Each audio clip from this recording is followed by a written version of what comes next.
Hey, and welcome back to Soul Healing with ETs. We are now doing podcast number 15.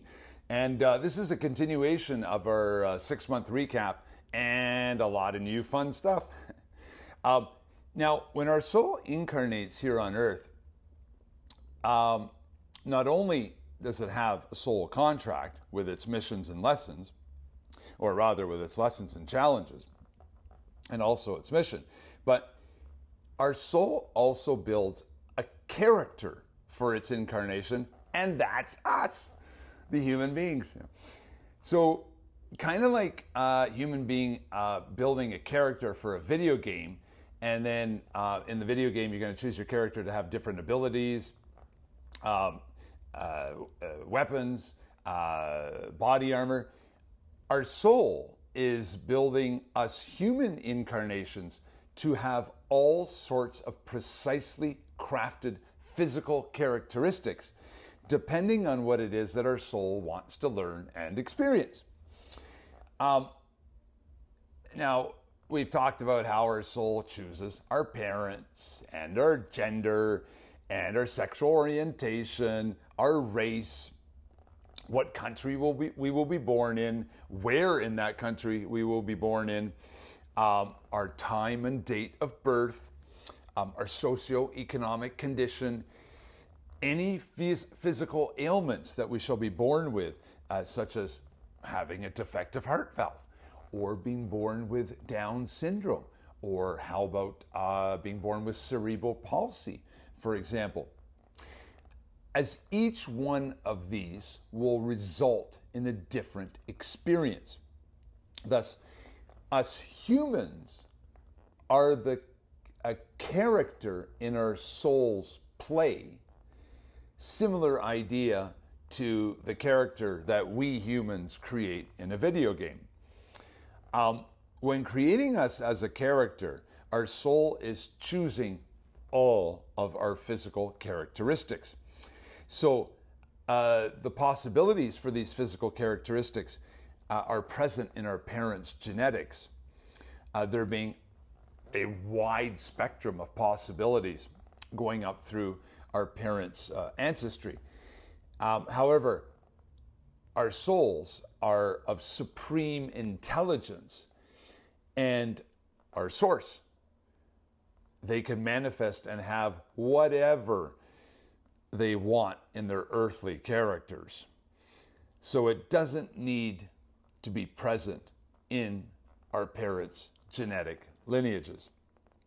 But our soul will choose whether we have green eyes or brown eyes, or green eyes with brown speckles, or brown eyes with green speckles, or blue eyes with yellow streaks, or only one eye, or a level of blindness, or whether we have a big nose, or a small nose, or a crooked nose, or a straight nose, or a nose with big nostrils, or a pig's nose, or a nose with a big bump on it, or a nose with 2 bumps on it, or a nose with 3 nostrils.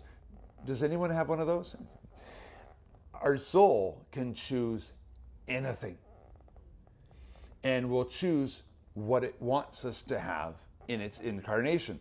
So hairy legs, smooth legs, partially hairy legs, hairy chest, smooth chest, chest with 2 hairs right in the middle of your breasts, big nipples, small nipples, areolas, you know, the part around the nipple there, areolas with 1 hair sticking out the side, areolas with 2 hairs sticking out the side, areolas with a forest around them. All of these characteristics will elicit different responses out of us humans, who will either love, hate, or be indifferent, or have some other reaction to what we have been given.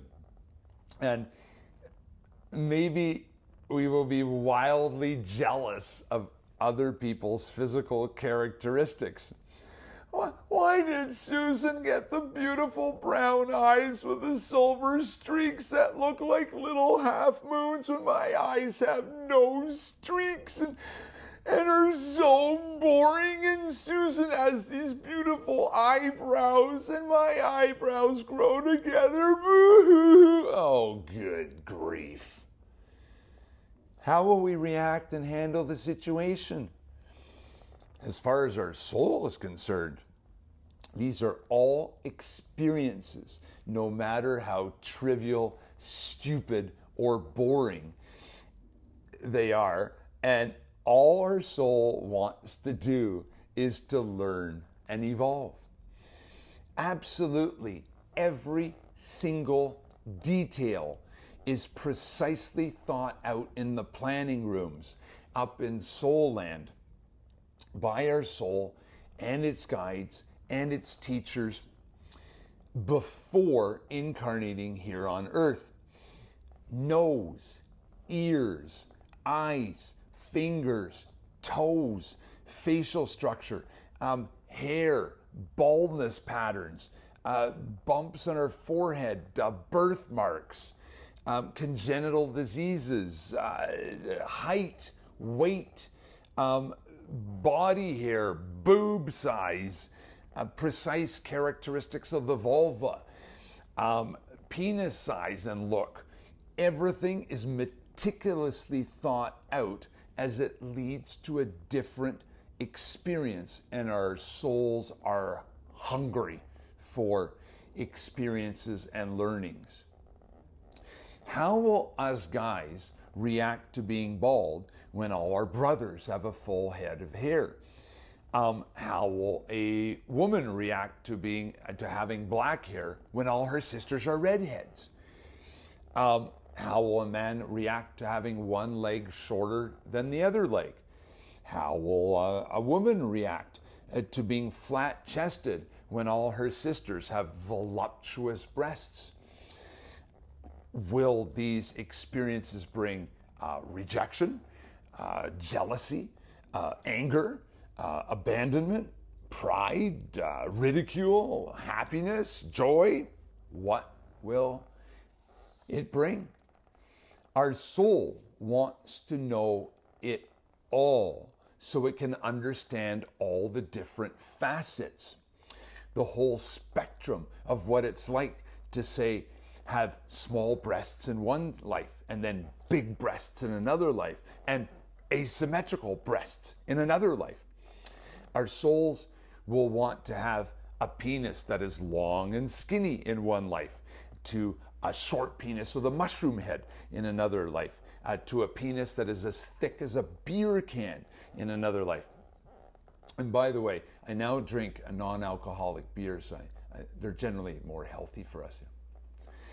And our souls are here to learn, and we humans are the learning vehicles.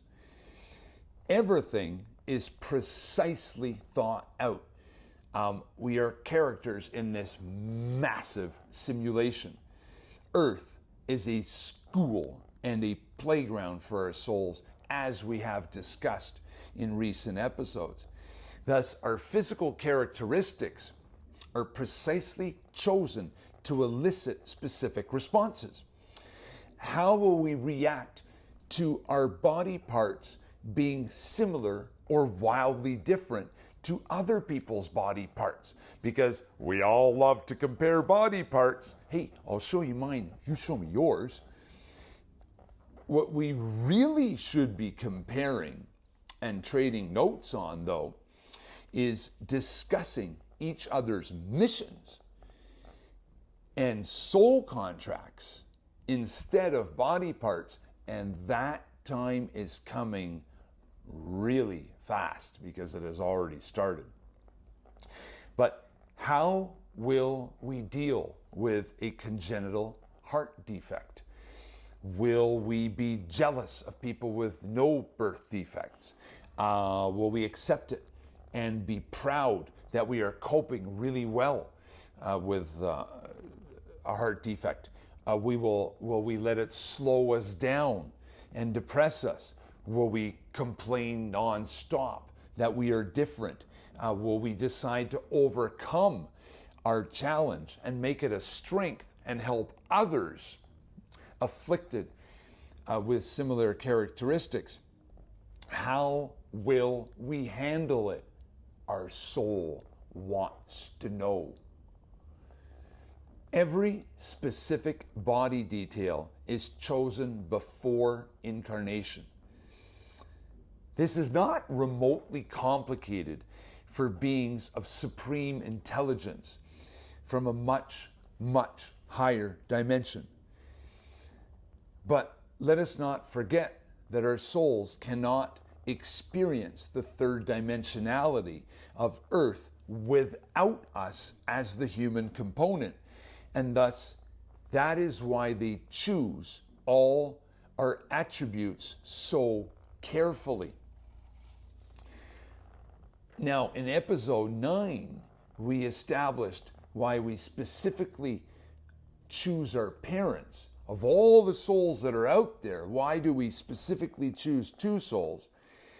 And our souls are able to do this because they have instant access to the Akashic records, which is Source's library, the big library. It's a live library consisting of every event, action, feeling, word, thought that has ever been expressed in every single one of all our souls' lives. So our soul and spirit guides can instantly access this library and see and feel to the precise instant what is happening in any one of our souls' lives. When we select our particular parents, it's not only for their genetic physical possibilities, but also for the emotional, the educational, and the physiological possibilities, their baggage that they bring with them, because there are a ton of possibilities going up their genetic lineage, from infinitely small to infinitely large. Our souls choose each component, like physical ailments, like body characteristics, to help obtain the desired learning. Everything is chosen. Nothing is left to random. Our soul even chooses our first and last names, as they both bring about a specific vibration. So the name Alex brings about a certain vibration that my soul wanted in this particular life, that the name George would not have brought for this particular incarnation. But then George is the proper name to have in another incarnation. So you know how as parents, we go through and, we should call our kid George or Alex or Jeff or Joe or this, and then you finally select the name, right? Well, yeah, because your soul is pushing you to go to that name because the soul wants that particular name. It is not random. It's all pre-organized, but we think it's random. Anyway, same goes with our last name as well. I can't say I know a whole bunch about this yet, but I am learning, and I'm trying to share with you as I learn information and I absorb it and process it, and then put it back together to tell you guys. And I'm hoping to be able to do this and more. What am I trying to say? I hope I'm going to be able to do this more frequently going forward. But anyway, once we realize that all our physical characteristics are purposefully chosen, we can start asking, hey, why did my soul choose for me to have big ears? What am I supposed to learn from that? Wait. I don't need to cry about it anymore. My soul chose for me to have big ears on purpose. I need to figure this out. I'm going to talk to my best friend about it.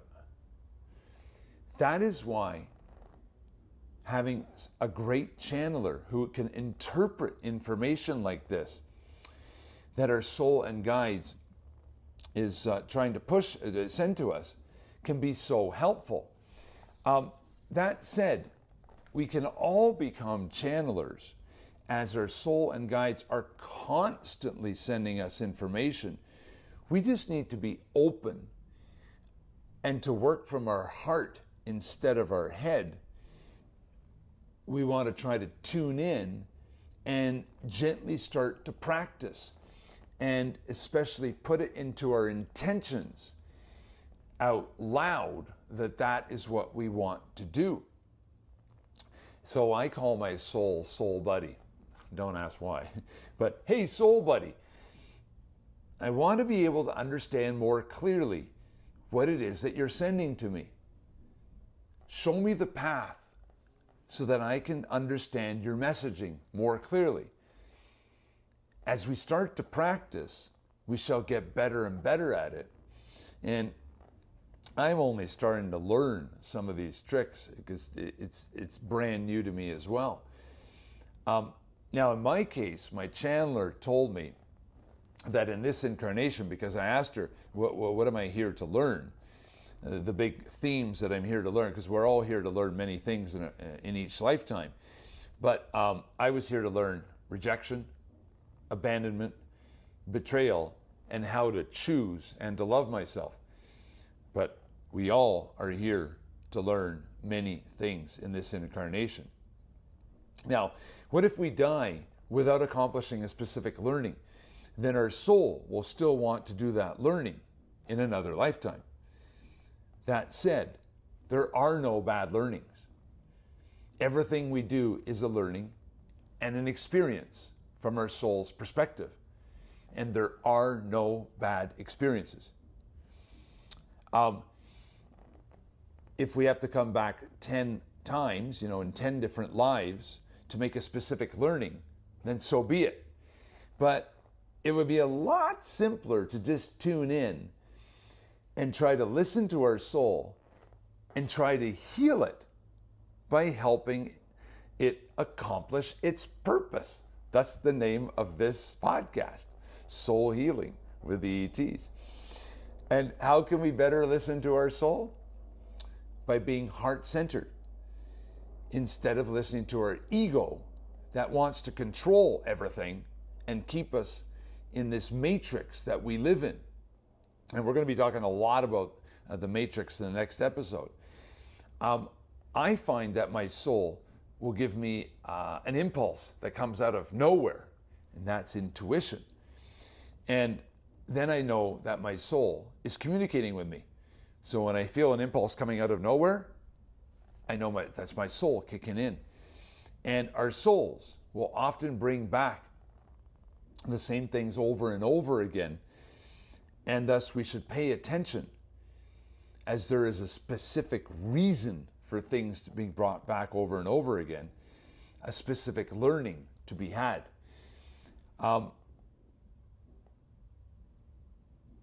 Again, when you get an idea that comes absolutely out of nowhere, that's usually our soul communicating with us.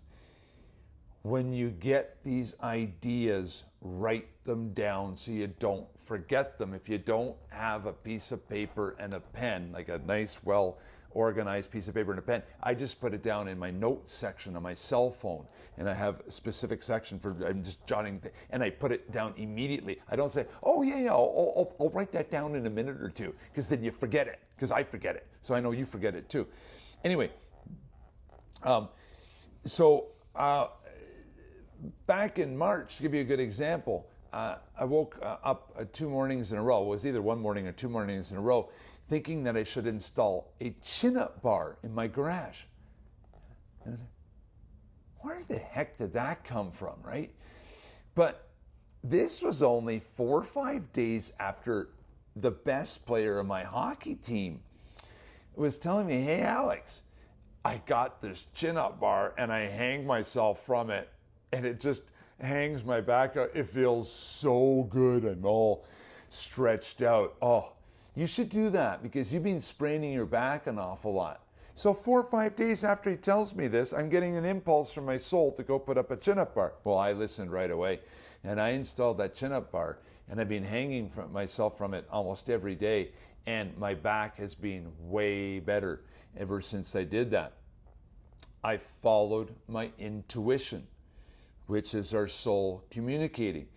And you know, guys, our soul wants us to be happy. Our soul wants us to have a properly functioning body. Well, unless maybe you incarnate to learn to live with a certain disease, and then your body's going to be out of whack, right, because of that disease. But generally, for the great vast majority of us, our souls want us to be happy, and they want our body to be functioning well. And if we, to be properly aligned with our soul, is to be following its purpose. Our soul writes out this entire life for us to live, and thus, obviously, if it went to all this trouble to write out an entire script for us to live, it wants us to follow this script. But we do have free will here on earth. But if we do listen within ourselves to our soul, and we try to follow the script, we will be properly aligned. And the satisfaction, the joy, the fulfillment, the vindication of finding our purpose is fantastic, to say the least. But we're so preoccupied with having the television going on in the background nonstop, or the radio going nonstop, or endless music going nonstop, and we don't listen to our inner voice. And then on top of that we start eating all this genetically modified food and drinking copious amounts of alcohol, eating huge amounts of sugar. We're making it really hard on our body. And so my advice is, try to lead a healthy lifestyle, as far as exercising and eating properly and drinking good water and so on and so forth, and to be aligned with our soul.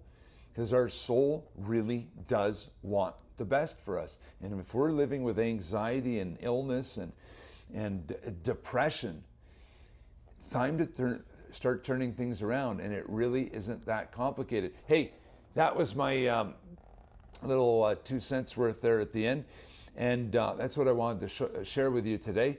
I hope you enjoyed that. We're going to continue in the next video, because we still got some recapping stuff to do, to mixed in with some new information. But I'd like to dedicate this episode number 15 to Jesus. And hey, if you have any questions or comments, please put those down in the comment section. And of course, if you'd like to give it some thumbs up are always appreciated. It helps other people hear about the channel. And if you have a best buddy you think would enjoy some of the information here, please share with them. This channel is going to grow. This is information.